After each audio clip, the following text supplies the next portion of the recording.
firman Tuhan, kita pasti bisa. Saudara, ada dua jenis cabang olahraga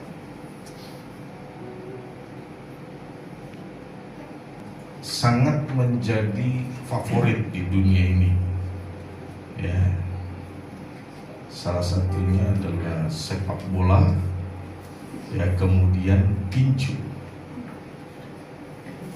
Tetapi untuk sepak bola sampai hari ini masih menjadi pilihan terbanyak,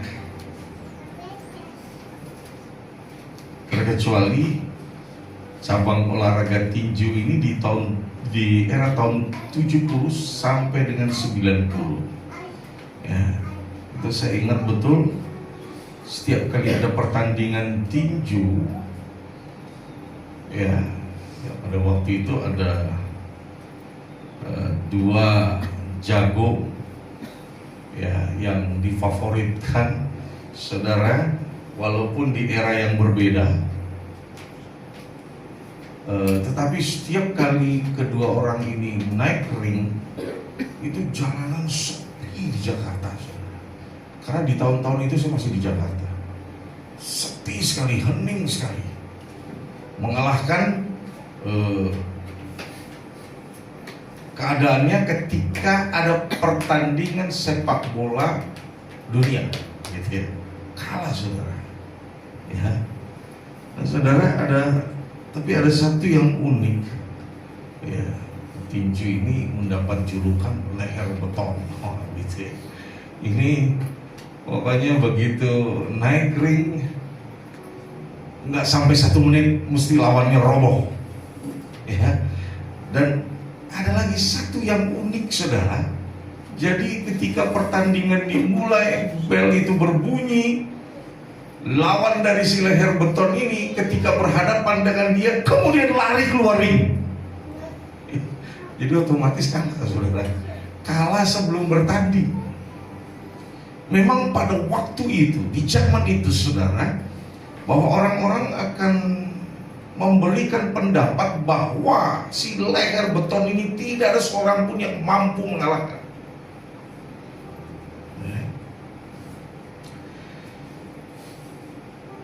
Apakah betul pendapat itu? Ternyata enggak, saudara. Mungkin beberapa tahun kemudian, kurang lebih antara 8 sampai 10 tahun kemudian, ternyata ada seorang petinju yang mampu mengalahkan dia, dan sampai 2 kali. Di dalam pertandingan tinju, bobot atau berat badan itu diperhatikan, saudara. Jadi nggak bisa orang yang berat badannya 60 kilo melawan orang yang berat badannya 120 kilo, ya. Karena bisa mati, saudara, kalau diadu lawan yang beratnya lebih ringan. Ya, kalau menurut informasi yang saya terima, ya, dari salah seorang yang suka berlatih di salah satu sasana di Kota Malang, itu bobot pukulan seseorang itu 2 kali lipat dari berat badannya. Jadi kita bisa bayangkan, saudara, kalau orang berat badan 60 kilo dia memukul orang yang 120 kilo, orang itu hanya goyang aja, saudara. Tapi kalau orang yang berbobot 120 kilo dia pukul orang yang 60 kilo, itu akan tercampak jauh, saudara. Jadi betul-betul berat badan itu sangat diperhatikan. Jadi ada klasifikasinya. Dan ternyata, saudara, orang yang mengalahkan dia berat badannya lumayan cukup ringan, ya. Karena kelasnya kelas berat ringan, bukan kelas berat, tetapi kelas berat ringan. Ya, kalau si leher beton ini kelas berat, saudara, dikalahkan. Artinya sesuatu yang tampak hebat, sesuatu yang tampaknya menakutkan, itu bisa ditaklukkan, saudara. Kalau ada keberanian, itu yang pertama. Kedua, kalau ada kemauan. Dan yang ketiga, kalau ada strategi. Kemudian saya merenung, apa sih yang bisa bikin dia kalah sebenarnya? Ada satu hal saudara yang hilang dalam dirinya. Ketika si leher beton ini meninggalkan Tuhan, di situ mulai terjadi kekalahan demi kekalahan. Dia sampai di puncak kejayaannya itu pada waktu dia ada di dalam Yesus. Tapi begitu dia tinggalkan Tuhan, mulai kekalahan itu menghampiri dia berulang-ulang kali. Dan kemudian ada banyak petinggi yang berani menawarkan diri untuk melawan dia dan mengalahkan dia.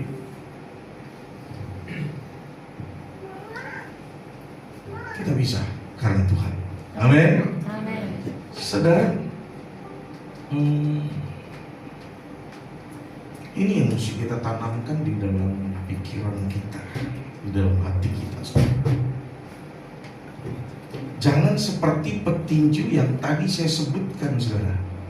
Hanya melihat saja dia sudah ketakutan dan dia keluar lari dari arena pertandingan.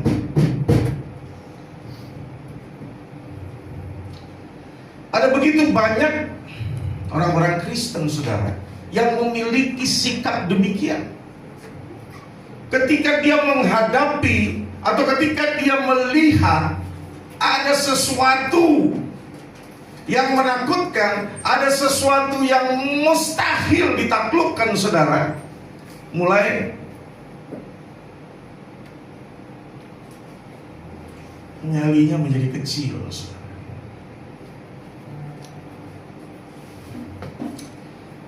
Ada seorang hamba Tuhan yang sebenarnya junior, saudara, tapi sampai hari ini saya suka sekali dengan sikap yang dia tampilkan. Ya, mungkin kalau untuk berkhotbah nggak terlalu pintar, ya, terus terangnya nggak terlalu pintar. Ya.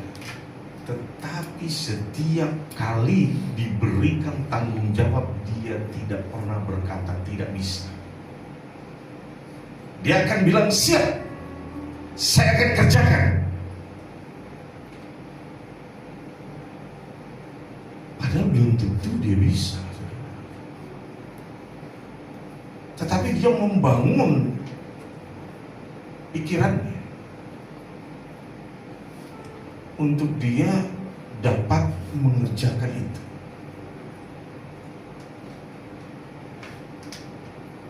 Ketika kalau disuruh khotbah, sudah pasti dia akan berusaha mempelajari bahan-bahan khotbah. Tapi ini untuk pekerjaan-pekerjaan yang lain, saudara, yang menurut saya dia nggak bisa itu. Tapi dia nggak pernah menolak dan dia berkata siap. Dan itu yang menjadi kunci daripada keberhasilannya dia untuk pada akhirnya dia bisa buat segala sesuatu.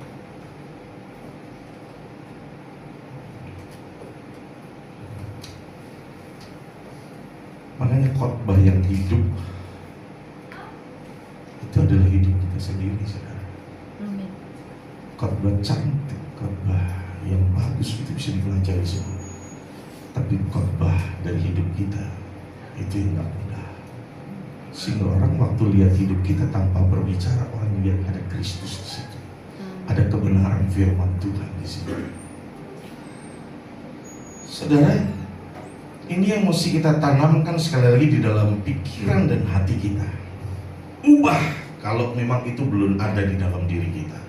Sadari kalau kita ini diciptakan menurut rupa dan gambar dari Tuhan sendiri. Anda bisa bayangkan bahwa kapasitas diri Tuhan itu ada di dalam kita. Hanya perbedaannya, Tuhan Maha Kuasa, kita punya kuasa. Tuhan Maha Kasih, kita punya kasih. Perbedaannya di situ aja. Tapi apa yang ada pada Tuhan itu juga ada pada kita, saudara.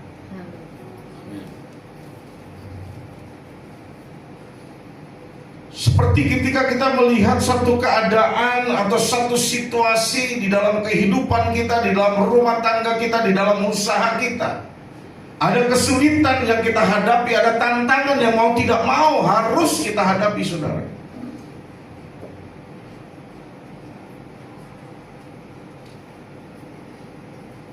hal ini harus ada di dalam kita, menjadi sebuah keyakinan bahwa di dalam diri kita ada citra Tuhan. Amin. Dan itu berarti kita memiliki kemuliaannya, karakternya, otoritasnya, karena kita memiliki hubungan yang istimewa dengan Dia. Seluruh ciptaannya diciptakan dalam keadaan sempurna, tetapi buat kita, saudara, ada kekhususan. Dia ciptakan kita menurut rupa dan gambarnya. Dan ini dikerjakan Tuhan melalui proses yang tidak simple. Karena Tuhan berdiam diri, memikirkan dulu, mempertimbangkan dulu segala sesuatunya, baru Dia berkata-kata. Dia ukir dulu, Dia bentuk dulu dari tanah liat itu manusia menurut gambarnya, baru dihembuskan napas hidup. Beda dengan ciptaan-ciptaan yang lain. Di dalam Kejadian 1 ayat 26 sampai 27 berkata, dan Elohim berfirman, biarlah kami menjadikan manusia dalam citra kami, menurut rupa kami, dan biarlah mereka berkuasa atas ikan di laut, dan atas burung di udara, dan atas hewan, dan atas seluruh bumi, dan atas segala binatang merayap yang merayap di bumi. Maka Elohim menciptakan manusia dalam citranya. Dalam citra Elohim Dia menciptakannya, laki-laki dan perempuan Dia telah menciptakan mereka. Jelas sekali, saudara. Ya. Hanya tingkat kesadaran manusia satu dengan yang lain berbeda-beda.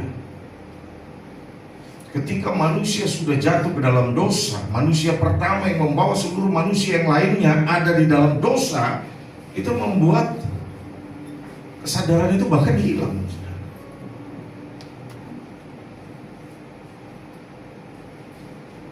Dan Tuhan lihat ketidaksempurnaan itu, maka Dia sendiri turun ke dalam dunia untuk mengembalikan citra dan gambar diri Tuhan yang telah rusak oleh karena dosa manusia. Melalui Yesus Almasih, Dia datang untuk memperbaiki citra atau gambar diri manusia itu yang sudah rusak oleh karena dosa. Ini sebagai pokok bahasan, saudara.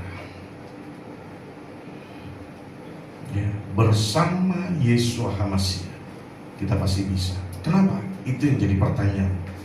Karena di dalam Yesus Hamasiah kita tidak lagi ada di dalam belenggu dosa. Belenggu ini adalah sesuatu yang mengikat.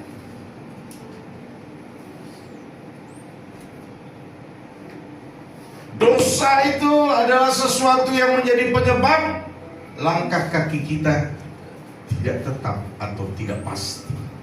Sering ada di dalam keraguan-raguan untuk bertindak. Karena kekuatan dosa itu akan menuduh dan membuat kita tidak berdaya.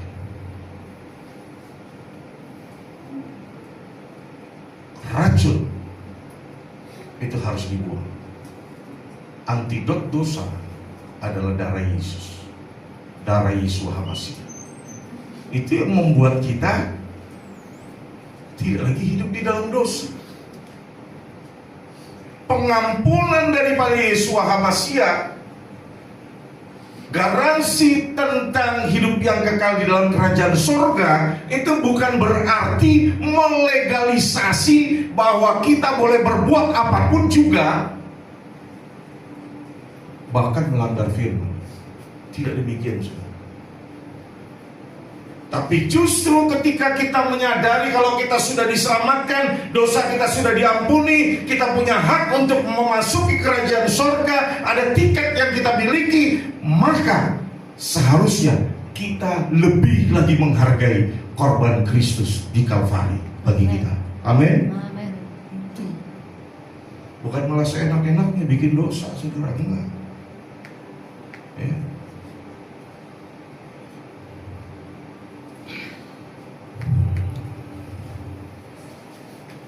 Karena kita hidup di dalam anugerah, tidak ada lagi belenggu dosa di dalam kita, maka ada kuasa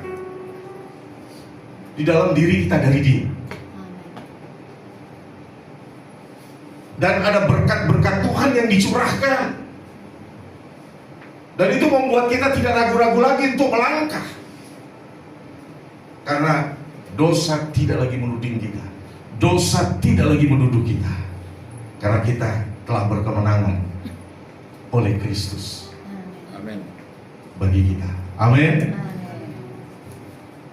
Itu yang pertama. Yang kedua, ya, bersama Yeshua HaMashiach kita pasti bisa, karena kita dapat melihat dan mengetahui kelemahan-kelemahan kita dengan sudut pandang yang positif. Ada orang yang dia sadar, dia tahu dengan kelemahannya, terus mereka merasa tidak lagi mampu, merasa tidak lagi bisa berbuat, tidak lagi bisa melakukan itu. Saudara, kata-kata di dalam firman Tuhan yang mengatakan bahwa kita lebih daripada pemenang di dalam HaMashiach, itu adalah perkataan yang disampaikan Tuhan, ditujukan buat kita. Kita menang bukan karena kita yang berjuang, kita menang bukan karena kita yang berperang, tetapi kita menang karena Dia yang telah memberi kemenangan bagi kita. Dia yang berjuang, Dia yang berperang buat kita, tetapi kemenangan itu diberikan bagi kita. Amin. Maka sudut pandangnya mesti berbeda nih, saudara. Ya, sudut pandangnya tidak mengasihani diri, ya. Sudut pandangnya tidak merasa lemah, tidak merasa tidak mampu, tetapi justru dengan kekurangan-kekurangan yang ada pada kita, kita bisa melihat nih bahwa kita perlu pertolongan Tuhan. Dan kita memandangnya secara positif, maka kita akan termotivasi untuk kita menjadi lebih kuat. Dan tentunya kalau kita kuat, maka kita dapat mencapai keberhasilan. Amin. Yang ketiga, ya, ketika kita bersama dengan Yeshua HaMashiach, maka kita pasti bisa. Karena kita menyadari bahwa tidak ada yang mustahil bagi Tuhan. Lukas 1 ayat 37 mengatakan, sebab di hadapan Elohim segala perkara tidak ada yang mustahil.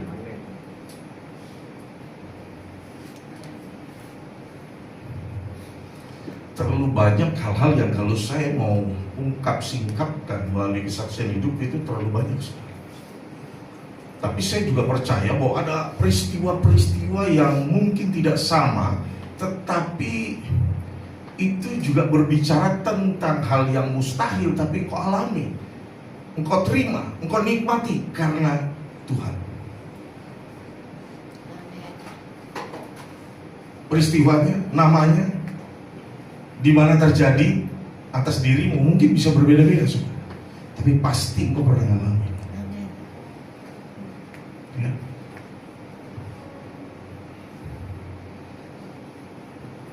Yang jelas perlu yang namanya berdoa. Di sini Anda berdiri di sini, itu bisa dipelajari semua. Tapi kehidupan doa tidak ada. Tapi percayalah, setiap tangan yang dilipat untuk berdoa tidak akan pernah ketika dia terbuka dalam keadaan kosong, tetapi tangan itu tangan yang penuh dengan berkat. Amin. Jadi tidak sia-sia. Problem kan banyak, saudara. Salah satunya tentang hubungan suami istri. Ini kalau nggak harmonis, berkat juga terhambat, saudara. hubungan suami istri mesti harmonis.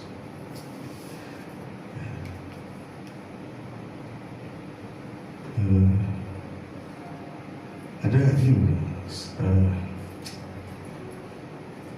seorang anak muda mengajukan sebuah pertanyaan dulu. Dia melihat ada seorang ibu yang usianya sudah lanjut, ngomong aja lah, sudah nenek-nenek begitu ya. Tapi perkawinannya langgeng sampai usianya tua tetap langgeng. Terus anak muda ini tanya, kunci keberhasilan pernikahan Anda sehingga Anda bisa bertahan apa sih itu, Ibu?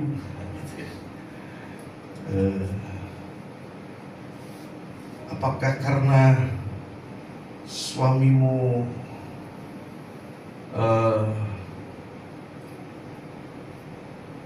tidak ada kesalahan di dalam perjalanan perkawinan kalian? Jawaban si ibu ini, suamiku punya banyak kesalahan. Kalau mau dihitung seperti bintang-bintang di langit. Artinya banyak banget saudara, nggak kehitung. Oh begitu. Terus apakah kebaikan yang ada pada suamimu itu banyak? Nah, sedikit. Hanya satu, seperti matahari.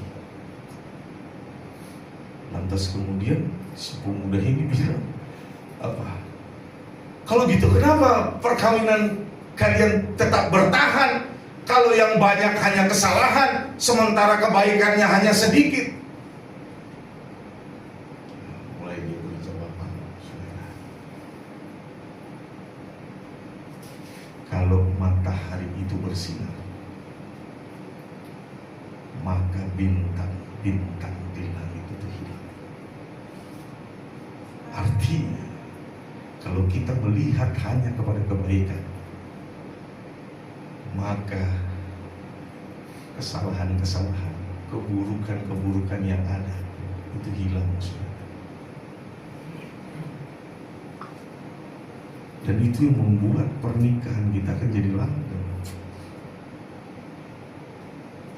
Kita istimewa, kita hebat kalau kita bisa menerima kekurangan pasangan hidup kita. Ya. Kalau kita bisa menerima kelebihannya, itu ada bukan sesuatu yang hebat, itu sesuatu yang biasa-biasa. Jadi kalau kita bisa menerima kelebihan dan kekurangan, itu adalah sesuatu yang luar biasa. Amin. Karena ini merupakan tantangan juga, saudara.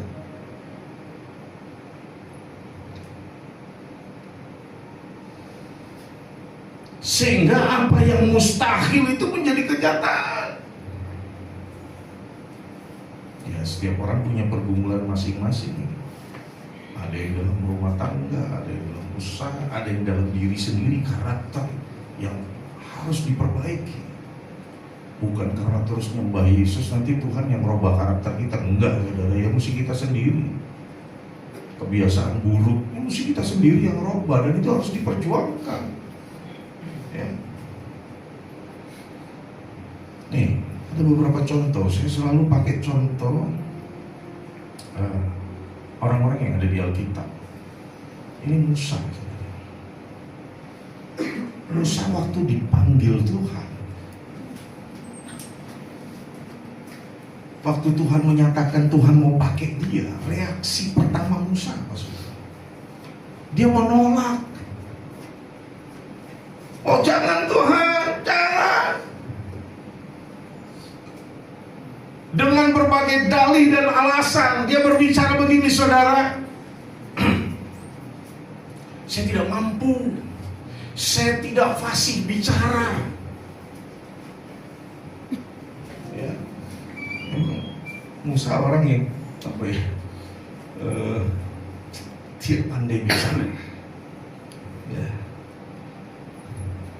Kemudian dalam Keluaran 4 ayat 12 ini yang hebat, saudara. Dan sekarang pergilah, dan aku ada beserta mulutmu, dan akan mengajar engkau apa yang harus kau katakan. Jadi Tuhan sendiri yang mengatur mulutnya Musa. Saya jadi ingat Miriam sama Harun ini kan pintar-pintar ngomong, saudara. Ya, tidak bukan lagi kepiawaiannya di dalam berbicara, tapi perhatikan ketika dia berontak sama Musa, dia melawan kepemimpinan Musa, dia mempertanyakan kepemimpinan Musa. Apa yang terjadi? Kena kusta. Kena kusta. Ya. Kita lihat di sini, dalihnya ada, alasannya kuat. Tetapi ketika Tuhan sudah menetapkan, jangan pernah ragu-ragu, karena Dia akan memperlengkapi. Amin. Jadi jangan pernah ragu-ragu mau buat apa. Kalau itu tujuannya, kalau itu maksud ingin memuliakan Tuhan, maju.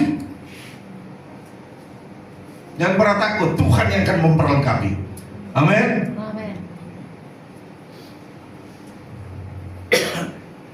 Saya terus berdoa supaya di sini lahir orang-orang yang hebat-hebat, Amin.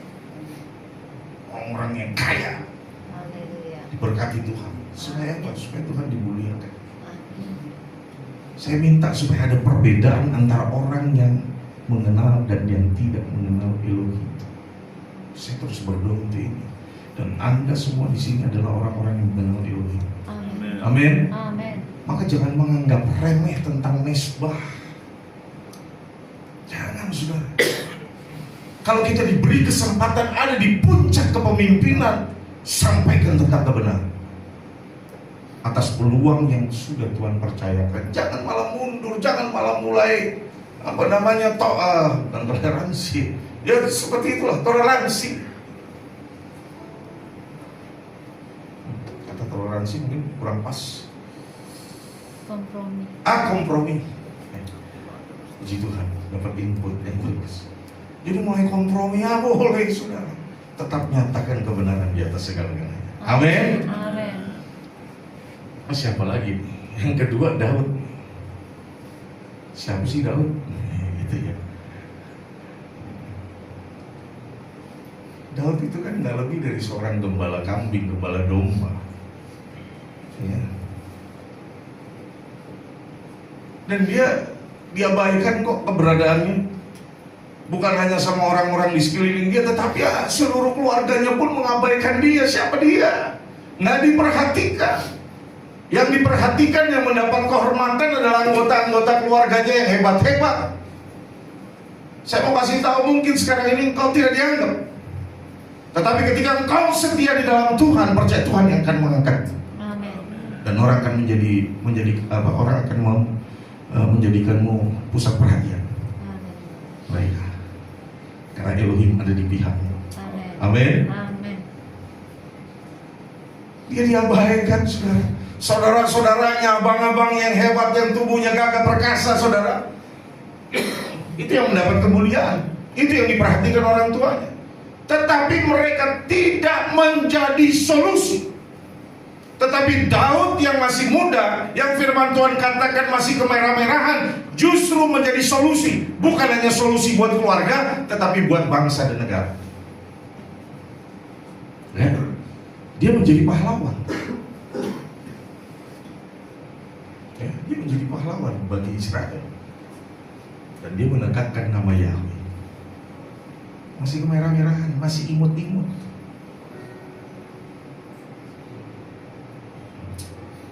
Tuhan mengurapi, menyertai dia. Sudah diurapi, dijanjikan di dalam urapan itu, dan sebuah nubuatan bahwa dia akan menjadi raja. Tapi perhatikan, saudara, tidak serta-merta. Ada waktu 15 tahun baru dia terima janji itu, saudara.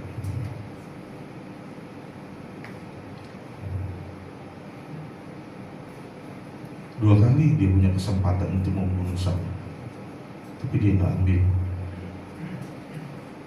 karena dia tahu walau bagaimanapun Saul itu orang yang diurapi Tuhan. Dia buat kesalahan, tapi biarlah itu yang menjadi hakim Tuhan sendiri. Dia nggak sentuh. Dia tahan dengan puji-pujian, saudara. Sekalipun seluruh rakyat berkata, Saul mengalahkan beribu-ribu musuh, tetapi Daud berlaksa-laksa, artinya dia lebih hebat, saudara.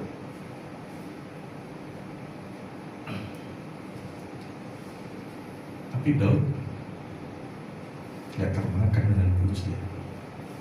Dia percaya dengan Tuhan yang telah memanggilnya dalam waktu Tuhan yang sempurna. Firman-Nya digenapi. Banyak orang kan yang lebih suka dipuji daripada yang dikritik. Kritik juga ada dua nih. Ada kritik tanpa solusi, dan yang kedua kritik dengan solusi. Kritik tanpa solusi itu tidak membangun, tapi kritik dengan solusi itu akan membangun. Yang saya lebih suka orang yang suka kritik tapi ada solusi, jadi terbangun, daripada hanya ngomong kekurangan tapi tidak ada solusi. Itu hanya akan merumbuhkan semangat. Ya, kalau ada hal-hal seperti ini diabaikan karena itu tidak perlu.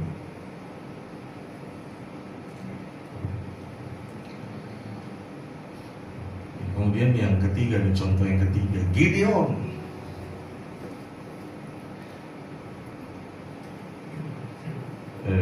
Dua kali saya kasih nama Gideon dan baptisan.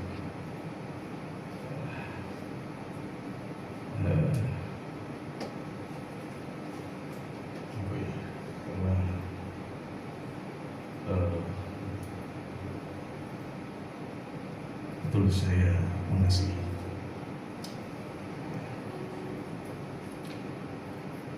Tapi kita tidak cerita yang kemarin, kita cerita yang di dalam Alkitab.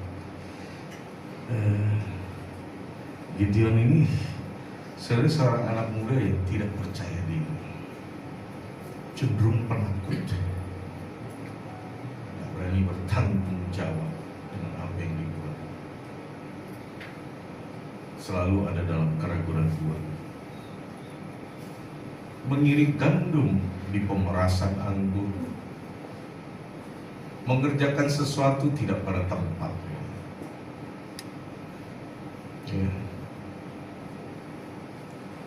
Kalau mengirik gandum harusnya kan di tempat terbuka yang ada panas matahari. Kalau pemerasan anggur itu harus ada dalam satu ruangan yang tertutup supaya bisa difermentasi. Tapi ini yang terjadi, ngirik gandum di tempat pemerasan anggur. Kenapa? Karena ketakutan, saudara. Kalau tempat pengirikan gandum itu tempat yang terbuka, sementara tempat pemerasan anggur itu adalah tempat yang tertutup, yang tersembunyi, saudara. Bangsa Israel di zaman Gideon itu ada sedang dalam keadaan tertekan oleh orang-orang Midian.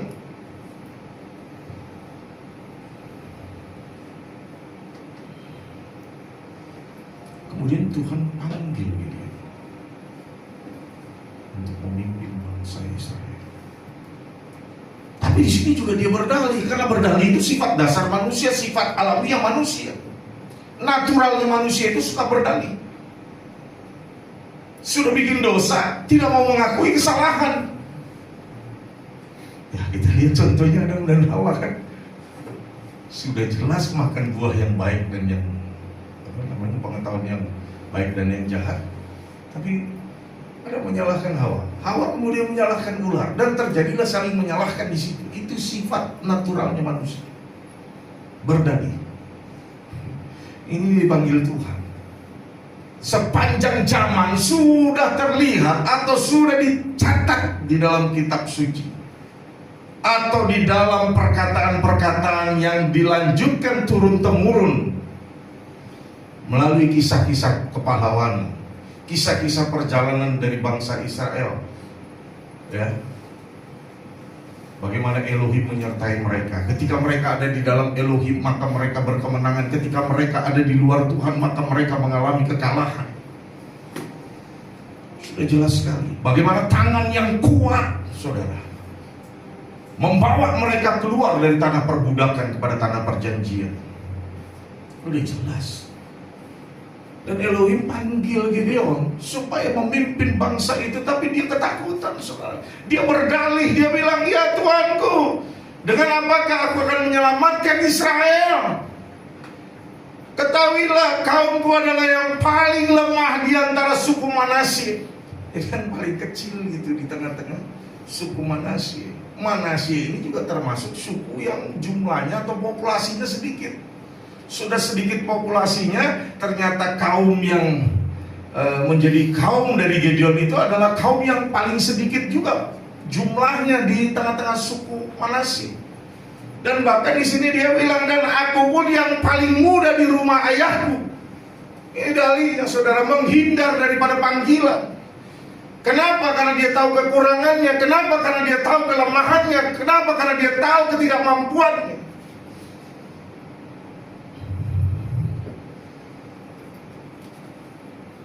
Ini seringkali dihadapi oleh orang-orang Kristen juga. Tapi kemudian kalau kita perhatikan, kemenangan diraih oleh Gideon. Kenapa? Karena Yahweh menyertai dia. Kalau Yahweh di pihak kita, siapa lawan kita? Tidak ada. Amin. Kita bisa karena Yahweh. Amin. Gideon bisa, Daud bisa, Musa bisa. Itu karena Yahweh. Amin. Contoh yang keempat, Elia. Tadi Hakim-Hakim 6 ayat 15 ya. Nah, ini Elia yang keempat.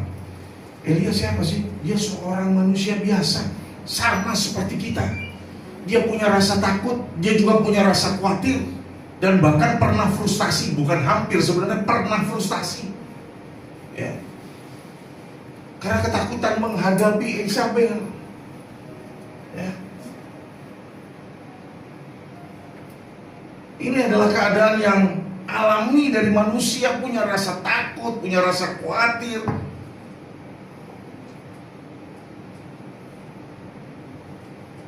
Tentang masa depan, baik masa depan kita, keluarga, anak-anak.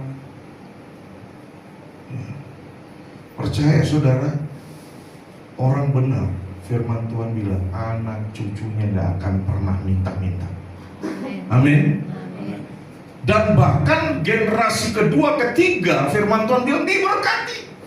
Kita bisa bayangkan kalau generasi kedua kita didik dengan firman Tuhan, generasi ketiga kita dididik oleh anak-anak kita dengan firman Tuhan, maka dari generasi ke generasi yang kita turunkan tidak ada seorang pun yang meminta-minta. Amin. Amin. Ini penting ya. Elia orang biasa, saudara. Tapi ketika Tuhan sertai dia, 400 nabi-nabi Baal dihadapi ya. Nabi-nabi yang menyembah Baal atau Bel,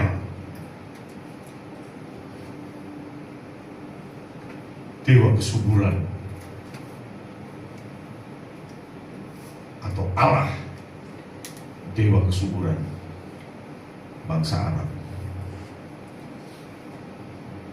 Itu sama, hanya namanya aja yang berubah ya. Nah kemudian siapa lagi? Petrus. Petrus ini salah seorang murid Yeshua HaMashiach, Yesus Kristus. Siapa dia? Dia orang yang kurang pendidikan barangkali, saudara. Karena memang dari kecil sama bapaknya dibawa pergi untuk mencari ikan. Pekerjaannya adalah sebagai seorang nelayan. Ini bapaknya nelayan, anaknya nelayan. Pasti juga kalau ada cucu nanti jadi nelayan, saudara.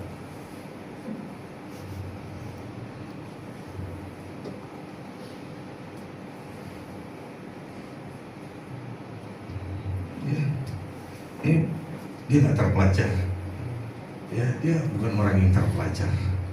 Tapi tahu nggak saudara, di kemudian hari ketika dia sudah sadar, yakin, kenal betul dengan Tuhan, Petrus jadi seorang pengkhotbah yang hebat. Pada waktu dia berkhotbah, 3.000 orang bertobat, terima Tuhan Yesus sebagai Tuhan dan Juru Selamat. Dan bahkan di dalam kepemimpinannya, saudara, dia memimpin para rasul yang lain, saudara,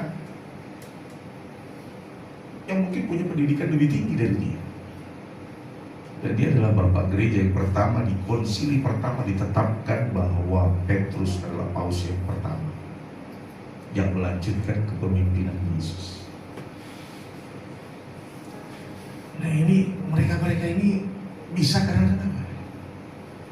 Karena mereka ada dalam penyertaan Tuhan. Amin. Amin. Sebentar kita akan makan tubuh dan darah Yesus. Di hari-hari ini, apapun yang sedang kau hadapi, begitu tantanganmu, persoalanmu, problemmu, harapan hatimu, keinginanmu, katakan bahwa aku pasti bisa. Amin. Amin. Amin. Coba kita mulai ambil sikap berdoa. Bayangkan apa yang kau mau itu terjadi. Baik ketika engkau mau atasi problem, tantanganmu, masalahmu, atau ketika engkau mau sesuatu itu terjadi dalam harapanmu, dalam keinginan hatimu, katakan, saya pasti bisa. Mulai Anda bayangkan saudara. Dan dalam hitungan ketiga kita serempak katakan, aku pasti bisa.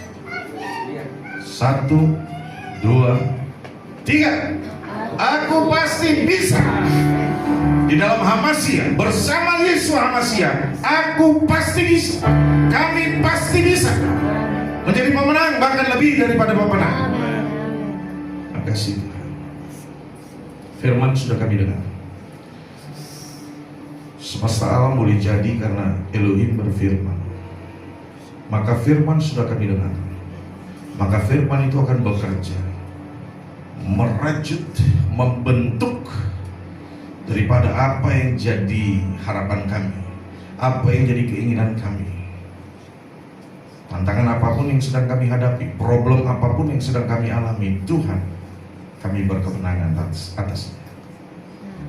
Dan sekarang kami memakan tubuh dan darah dalam sakramen perjamuan kudus. Mari Bapa, layakkan kami untuk makan tubuh dan darah. 2000 tahun lalu kelayakan itu sudah Kau nyatakan di dalam.